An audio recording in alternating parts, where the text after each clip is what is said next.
I called his work to lodge a complaint. I told the manager that someone was trying to hack me, and I was sure it was Steve. They, of course, did not take it seriously because I had no proof. What they did not know is they were soon to be getting a visit from a special agent.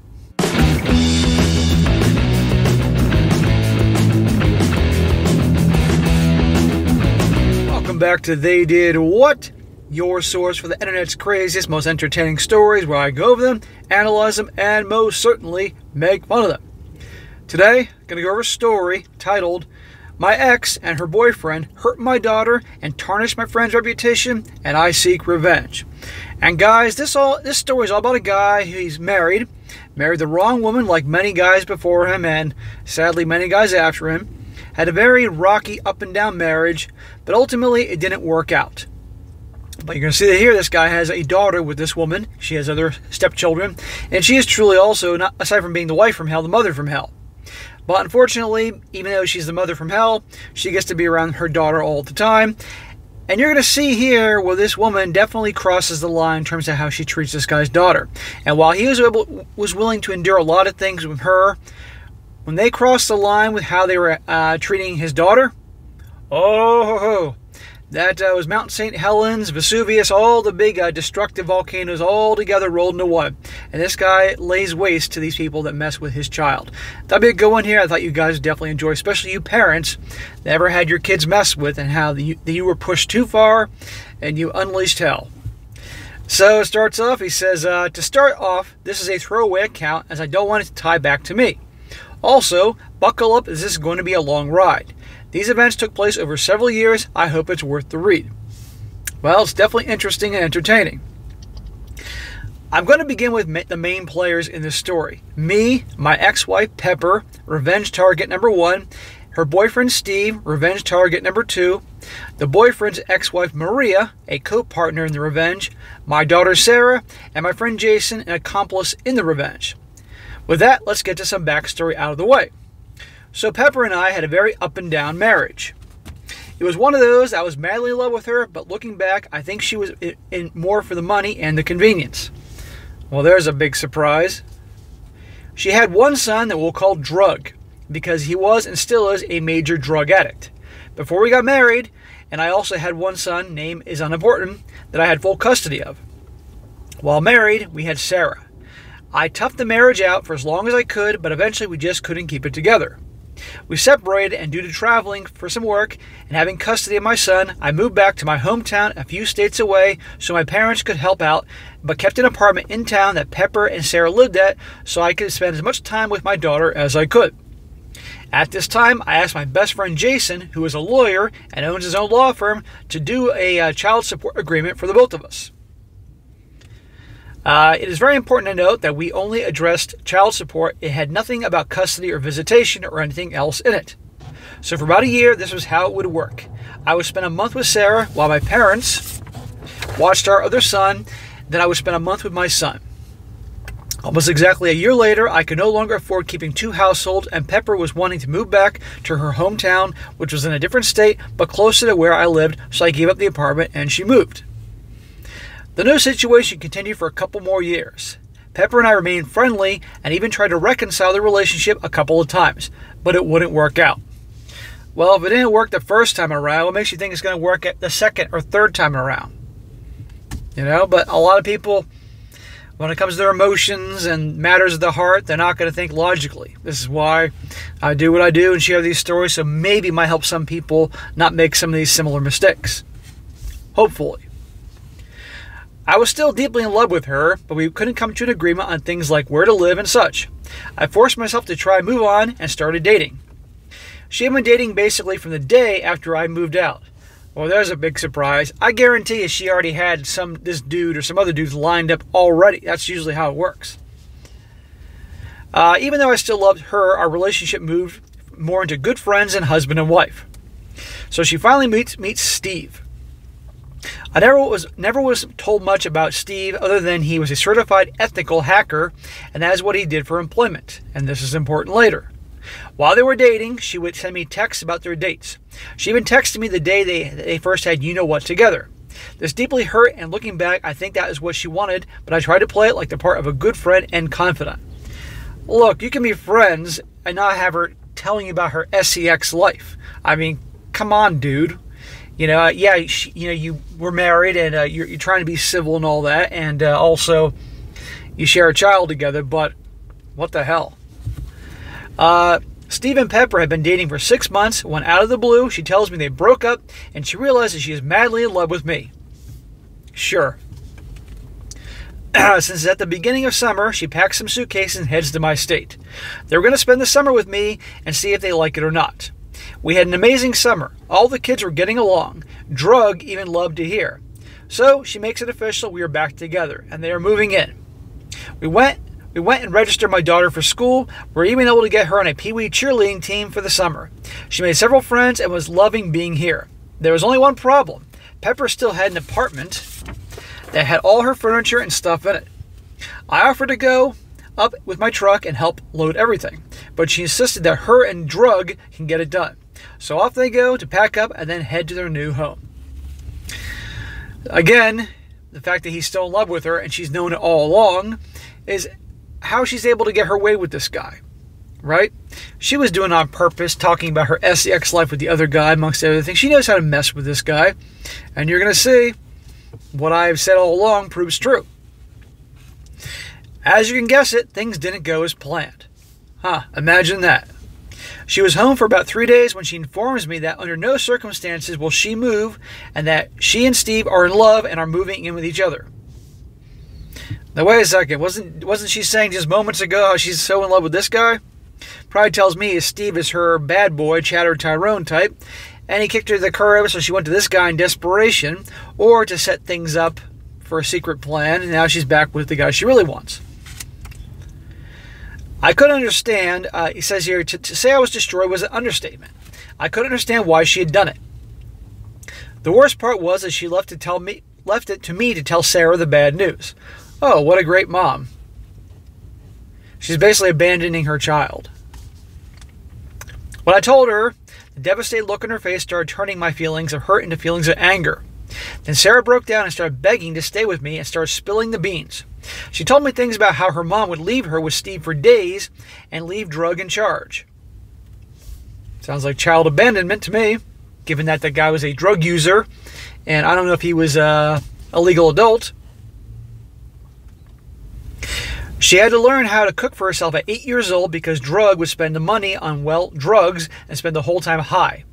If Drug wasn't left in charge, Pepper would use her multiple convicted felon niece to watch her. She also told me about the first time that she had met Steve. He came to their house, basically said hello, and him and her mom disappeared in the bedroom and started having loud you-know-what. Sarah was outside the door bawling, and they just ignored and continued. This is how my 8-year-old learned about sex, and she's still in counseling trying to recover 7 years later. That is terrible. Talk about garbage. Social services would be all over this. And this guy had no idea the whole time. This poor guy, this poor kid. It's just amazing to me how people in this world can have custody of children and they're complete pieces of garbage. At this point, my anger has turned into rage. I immediately notified Pepper that there was no way Sarah was coming back and I would fight her to the death to keep her out of that situation. Pepper responded by getting an emergency hearing in her state to force Sarah back. Of course she did. I had to scramble and I managed to get a lawyer and easily won the hearing, which Pepper showed up late and told the judge was due to a disability. The judge agreed that since there was no custody agreement and with the troubling accusations I had gathered, it was best for now for Sarah to stay with me. I had won the first battle, but it was short-lived. Within an hour of the hearing, I started getting tons of phishing emails and texts. I was also getting password resets and MFA codes from my bank, Facebook, Reddit, and all their accounts. I knew that Steve was behind it. Remember, Steve is the, as I believe he said, the legal hacker. Thing is, these things leave a trace, as you're going to find out. He's not as good as a hacker as he thinks he is. The very next day, Jason calls. This is his lawyer friend. His law firm's website, email, and phone account had been hacked. Because he had to disclose the hack to the court, and because he was working on a semi-high-profile case at the time, the FBI got involved. To say I was enraged was an understatement. These two people had destroyed me, harmed my daughter, and tarnished the reputation of my lifelong friend. How dumb are these people to mess with an attorney? Not to mention one that's doing a high-profile case for the FBI. You don't think they're going to stick their nose into what's going on? It was time for them to pay, and pay dearly. I was a man on a mission. I spent hours digging up as much dirt as I could on Steve and Pepper. I had a lot of luck with Pepper. I found social media posts of her out late drinking that correlated to tardiness and missed days at school for Sarah. I found tons of pictures of her and two strange kids doing fun activities. I found neighbors that were willing to testify that Sarah had to come beg for food because she was left with either drug or the felon. I knew I could bury her. Steve, on the other hand, had all his accounts locked down. I couldn't find any dirt and it was driving me crazy. Then it hit me, try LinkedIn. It paid off. There wasn't much posted, but through his account I found Maria, his ex-wife's account. I reached out to her and she happily accepted. Well, this is where a pissed off ex-spouse will pay off. These enemy of my enemy is my friend type of scenarios. Marie and I become fast friends. She hated Pepper for good reason, as they had abandoned her kids like my daughter. So she has a history of this. And didn't want her around her kids. I learned so much. To keep it short, Marie and Steve had recently divorced. As part of the custody agreement, Steve got the house, car, bank account, savings, and a lower than usual child support. Marie had traded all the money to have control of the kids. She knew he was a scumbag, and that she was concerned about keeping her kids safe. Well, she's a good mom, sacrificing all the house and the cars and the money to take care of her kids. They had a very detailed custody agreement with rules for Steve to follow. As part of that agreement, if Steve broke any rules, then he had to pay, and pay dearly. He had to sell the house and give her half of everything. His child support would also double, and Steve would be financially ruined. Steve also didn't have her blocked on social media and would regularly send texts bragging about how great his life was without her. This guy sounds like a total douchebag. Many of those texts had pictures of Pepper in them. We compared notes, we swapped evidence, we came up with a plan. And now, it was time for the revenge. First, I got with Jason. He let the FBI investigator know that I had also had some hacking attempts, and we believed it was the same person. The investigator called quick. I gave him all the information I had on who I believed was doing it, and he asked a weird question. The question was, do I know where Steve worked? Well, yes, I did, thanks to Maria. So apparently Steve wasn't as good of a hacker as he thought himself to be. They had already traced back the hack to Jason to a business. The very same business Steve worked for. Imagine that. As soon as my conversation with the FBI was done, I called his work to lodge a complaint. I told the manager that someone was trying to hack me and I was sure it was Steve. They, of course, did not take it seriously because I had no proof. What they didn't know was they were soon to be getting a visit from a special agent. I'm sure they're going to be more than willing to be helpful once the FBI shows up at their doorstep. Imagine that. They'll be singing like a choir. The next week was absolute hell for Steve and Pepper. Pepper got served with divorce papers, and her lawyer got served with all the evidence I had gathered. My lawyer said it was the most complete investigation he'd ever seen. I had all 40 tardiness and 19 absences tied to nights out drinking with Steve. I had hard proof of them abandoning my daughter for days at a time. Maria, again this is the ex-wife of the scumbag Steve, Maria even gave me a picture that was taken at 2 a.m. the night before the emergency hearing with Steve and Pepper dinking in a tattoo parlor. The same hearing she was late to and said it was due to a disability.